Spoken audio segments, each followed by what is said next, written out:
choc pour Massa. Alors Felipe Massa, le grosse merde encore là. Qui bat le record du tour. Regardez. 1893. Et regardez à l'extérieur, Oh Sébastien non. Bourdet.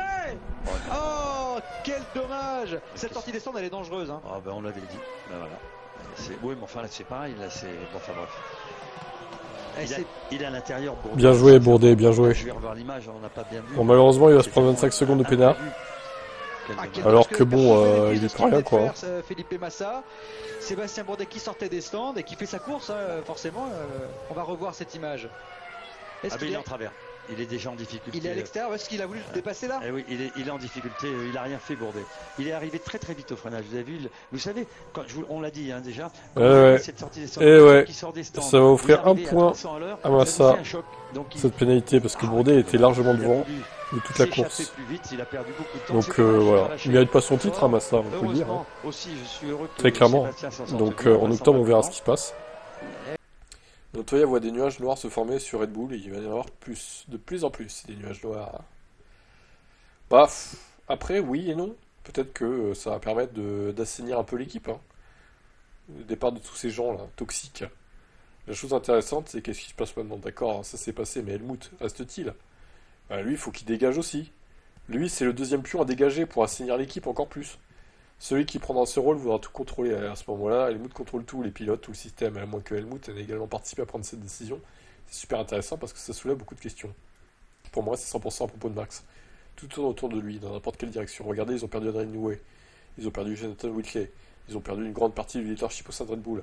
Et peut-être qu'ils ont du mal à remplir ces rôles ou à attirer les bonnes personnes. Et peut-être que les gens ne voulaient tout simplement pas travailler sous Christian Horner ou sa structure en ce moment. C'est compliqué, un peu étrange, surprenant. Cette nouvelle ne vient vraiment pas seule. Je pense qu'il va y en avoir plus à venir. C'est mon opinion personnelle, sans rien savoir dessus. Pour moi, assainir Red Bull, il faut donc virer Horner, c'est fait. Il faut virer Marco au plus vite. Et il faut virer Verstappen. Enfin, Verstappen doit partir, quoi. Et à ce moment-là, peut-être qu'on va retrouver une équipe Red Bull acceptable, avec une belle image, comme dans les premières années, finalement. 2005, 2006, 2007. Même 2008, même si 2008, bon, Toro Rosso était régulièrement devant, Red Bull, franchement, c'était des équipes sans aucun problème, sans aucune image écornée. Hein. C'était fun, Red Bull, c'était bien. Alors vous allez me dire, oui, mais tu dis ça parce que ça gagnait pas à l'époque. Non, ça n'a rien à voir en fait. Même en vrai, 2009-2010, ça allait. Ça allait, c'était pas des équipes problématiques. Bon, par contre, quand ça a commencé à dominer les courses, à ne pas obéir aux consignes d'équipe, à, on va dire, traiter le pilote numéro 2 comme une merde. Hein, Mark Webber, il n'a pas eu de cadeau non plus de la part de Red Bull. Hein. 2010, ça va, ils étaient traités à égalité, il n'y a rien à dire. Lui et Vettel.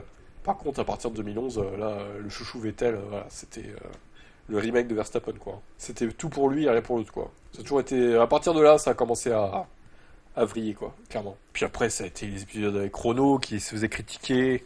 En attendant, vous étiez bien content de l'avoir, le moteur Renault, dans les années de domination, hein, avec Vettel, je crois.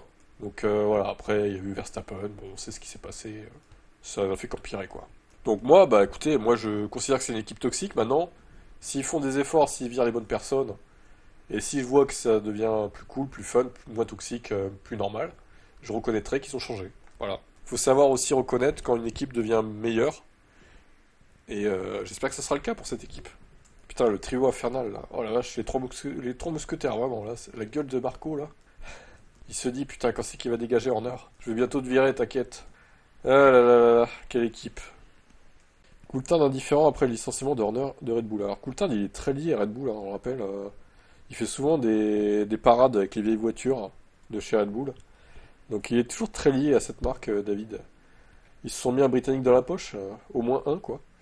Nous savons qu'il n'est plus avec l'équipe, et tout ce que nous pouvons faire de regarder les résultats que l'équipe a obtenus au cours des 20 dernières années avec lui, comme directeur d'équipe, ils étaient plutôt bons. Il a supervisé en heure un total de 405 courses. Durant cette période, l'équipe a remporté 6 championnats des constructeurs, 8 championnats pilotes, 124 victoires et 107 positions de pole position du coup, et pas moins de 287 arrivées sur le podium. Selon Coulthard, il n'y a aucune raison pour Horner de douter de ses propres performances. Ouais, alors, encore une fois, ok. Maintenant, Horner, ce n'est qu'un pion dans l'échiquier, quoi. Celui qui a tout fait, c'est surtout Newey, hein, désolé, hein, encore une fois. Hein. S'il n'y avait pas eu Newey chez Red Bull, je sais même pas s'il y aurait eu un seul titre, pour être honnête. Hein. C'est lui, l'instigateur de tout ça. C'est pas Horner qu'il faut remercier. Horner n'a fait que superviser finalement. Et encore une fois, Newey voulait un nouveau challenge après McLaren, donc la négociation avec Red Bull, c'était plutôt facile à obtenir. Sachant que c'était en Grande-Bretagne, Red Bull aussi, nouvelle équipe, jeune équipe, ils voulaient la monter, etc. Moi, je trouve qu'il n'a pas fait non plus un boulot extraordinaire Horner et que plein d'autres auraient pu faire pareil que lui à sa place, quoi. C'est mon avis en tout cas. Je sais pas si vous le partagez ou pas, mais moi je vous le donne tel quel. C'est la vie. Quiconque pense que tout dure éternellement vit hors de la réalité. Les choses changent, c'est ainsi que ça doit être. C'est la vie. Dans le sport, les pilotes ont au mieux une carrière de 10 ans. Puis la prochaine génération arrive. Alors 10 ans, va dire ça à Alonso et Hamilton du coup. Honnêtement, je vois pas pourquoi ça devrait être différent pour quiconque appliqué dans le sport. Là je suis pas trop d'accord parce que un team manager n'a pas la pression du résultat en termes de performance physique, déjà. Un team manager peut très bien gouverner une équipe, enfin gérer une équipe, en étant âgé, quoi. Enfin, je vois pas le problème, quoi. Parce que les pilotes, au bout d'un moment, ils souffrent du physique. Surtout ça, quoi. Bon, après, voilà, c'est son avis à Coulthard, hein, ma foi. Il a le mien, j'ai le mien, il a le sien. Bon, après, des carrières de 10 ans, les pilotes qui arrivent à 20, 22 ans, on peut pas dire non plus qu'ils vont quitter la F1 à 30, 30, 32, quoi. Enfin, un mec comme Piastri, je pense qu'il va rester au moins 15 ans en F1. Hein. Je pense, hein. Entre 13 et 15, je dirais. Norris, pareil. Russell, pareil. Je pense qu'ils vont pas. Ce sera des pilotes qui vont rester un moment. Hein. Leclerc aussi. Après, t'as tous les pilotes, les PNJ jetables, là, tel Sargent, évidemment, Latifi, Mazepin, qui font baisser la moyenne, hein, c'est sûr. Même Joe aussi. Tous ces mecs font baisser la moyenne, c'est sûr. Maintenant, voilà. À vous de voir, à vous de me dire ce que vous en pensez. Êtes-vous d'accord avec David Coulthard? Et Renault qui voit ses actions s'effondrer. En bourse, est-ce que ça va impacter du coup Alpine en Formule 1? Franchement, parce qu'on peut vraiment se poser la question, parce que De Meo qui part et tout, Lucas De Meo donc qui part, Duncan Minto qui reprend les tâches de De Meo pour la période à venir, cependant ça va être temporaire. Il a également été annoncé que les chiffres de vente pour juin étaient décevants pour la marque française. Pour cette raison, l'objectif de profit a baissé de 7% à 6,5%. Cela étant le cas, il en a résulté une chute significative du prix de l'action, tombant de près de 16% du mardi au mercredi. Alors 16, il y a un problème les gars, c'est pas 16 là, c'est 9 ou 8 même. Pas 16. Pour le moment, on ignore si la chute du prix de l'action Renault impactera également l'équipe de Formule 1 Alpine. Ouais, bon. De toute façon, pour moi, ça va être vendu Alpine à terme. Ça m'étonnerait qu'il reste. Alors l'année prochaine, ça restera, c'est sûr. 2027 aussi, peut-être.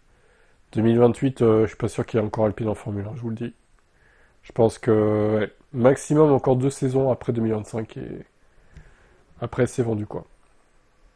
Voilà mon pronostic concernant Alpine. Vous pensez que ça va rester à long terme ou pas, Alpine, vous?